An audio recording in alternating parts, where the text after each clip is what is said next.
almost 30 years after Tupac Shakur murdered, somebody is finally sitting in the courtroom facing the jury over his death. And after everything that I've watched and read and heard about this case over the years, I'm going to tell you who I think personally killed Tupac. But here's the crazy part though. I don't necessarily think that the man that's sitting on trial pulled the trigger. Let me explain, right? Duane Keffe D is currently on trial in Las Vegas, accused for the murder of Tupac Shakur, right? He has pleaded not guilty. And as I'm recording this right now, the jury has been selected. Opening statements will begin Monday, right? So I want to make something very clear here. This is my theory, not opinions, just a theory. That's it. I'm not a conspiracy theorist. I'm not doing that. It's just my opinion. Like a theory, like not opinions, but a theory. You can run with it or don't run with it, right? So it's based on everything that we know so far, right? It's no evidence that's already out there in the history of the case. So as I'm talking to you, I'm probably gonna repeat the same thing that you already know. Some things you might hear like, oh wow, damn, make you think, but a lot of things is repeated now. So I'm not saying anybody is guilty before a jury decides it or a judge decides it. Let's go all the way back though to September 7th, 1996. Tupac goes with Mike Tyson and Bruce Seldon fight at the MGM Grand in Las Vegas, right? After the fight, Tupac and the members of the entourage of the Death Row entourage bump into Orlando Anderson. Blase Blaughter, you know the story, right? Orlando was associated with Southside Compton Crips, right? You know this, right? Right, you call him Baby Lane. Tupac sees Orlando. Tupac swings on Orlando. And then Orlando gets jumped by multiple people inside the MGM Grand. It is caught on tape, right? To me, that moment is the most important moment of them all because it's on camera, it's on tape.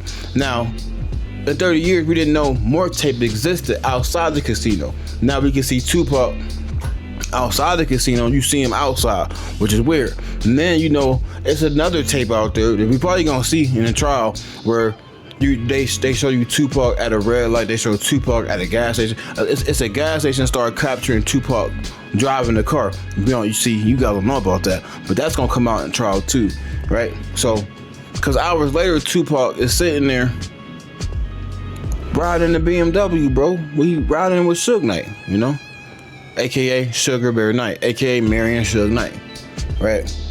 The CEO of Death Row Records. They stopped near the Las Vegas Strip, seen a guy took a picture, seen some girls. He gonna go to you know the story. If you're a Tupac fan, I'm just gonna skip past all of that. Shots came from the caddy, right? Tupac got hit multiple times, right? Suge is wounded, right? 6 days later, Tupac gone. 25 years old, he's not here no more, right?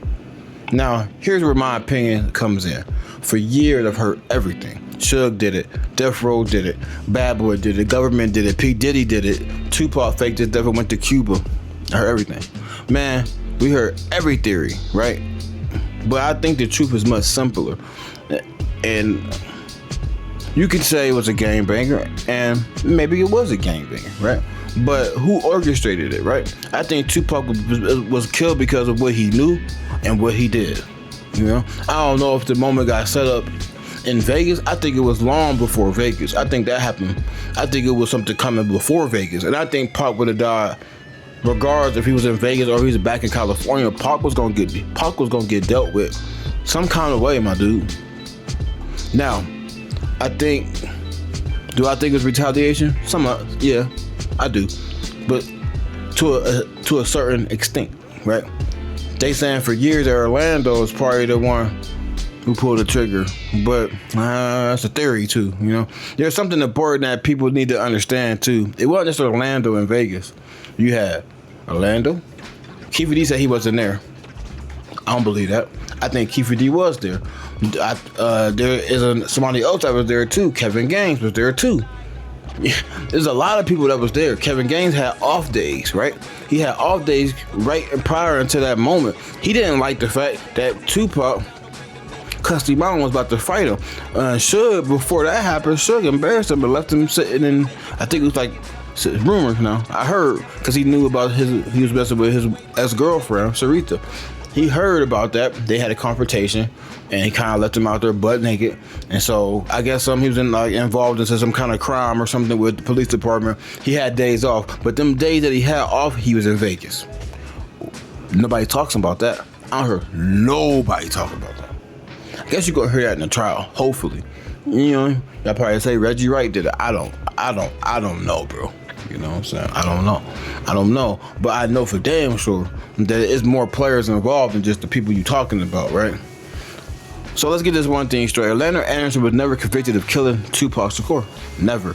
He denied involvement, and he died in 1998 at a car wash over a dispute about some money and some drugs. That's a whole other story. So there been conflicting claims about over the years about exactly who was inside that Cadillac. You got Terrence Brown, you got DeAndre Smith, you got Keffe D, you got Orlando, right? You got all these people inside this Cadillac, right? And that's one, it's crazy, right? Who fired the shots? That's one reason why I'm watching this trial so closely, is because Keffe D isn't necessarily being prosecuted because the government says he personally fired the shot that killed Tupac. The prosecution theory is that he helped orchestrate that. That's a law, bro. Prosecutors don't necessarily have to prove that he personally pulled the trigger. You know, they can prove criminally responsible for arranging and orchestrating a hit. You can get charged with that. So here's where I think it's going left, right? Keffe D's own words became extremely important. This cat wrote a book, jumped on Out of Dialogue, jumped on this, that, and the third, jumped on Vlad TV, mouth running. He gave a proffer agreement, basically queen of the day, you know? You can't be prosecuted for the things you say, but I don't think you can make no damn book. Now, can you be arrested for books? I don't think so. I think it's a weak ass case. In my opinion, it's kind of weak. It's a little weak, man. A little weak sauce, right? A murder goes unsolved for decades, right? Then one of the people say was inside the suspect vehicle, everything started discussing what happened. That's what he be doing. And years later, we sitting here facing the murder truck. That don't make no sense, bro. But here's the other side. His defense got the opportunity to challenge all the witnesses.